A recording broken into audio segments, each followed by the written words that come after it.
A decade-long human rights report exposes over 8,000 violations in Yemen's Houthi-controlled Albaidaa, including killings, torture, and mass abductions.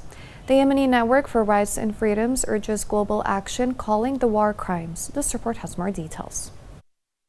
A new human rights report from Yemen reveals a grim picture of ongoing violence and civilian suffering in the Houthi-controlled Albaidaa Governorate. Over a 10-year period from 2015 to early 2025, more than 8,000 incidents of violations and damage were documented. The report, released by the Yemeni Network of Rights and Freedoms, accuses the Iranian-backed Houthi militia of carrying out widespread atrocities, including the deaths of 842 civilians, among them women and children. Another 931 people were wounded, many with life-altering injuries. The documented killings were carried out through various brutal methods: sniper attacks, gunfire, indiscriminate shelling, landmines, and even field executions. Some civilians were reportedly killed in house bombings and car run-overs. The injuries mirrored these attacks, with many victims suffering long-term disabilities and psychological trauma, especially from landmine blast and torture. Beyond physical harm, the report highlights systematic human rights abuses, nearly 2,800 arrests and abductions, over 360 forced disappearances,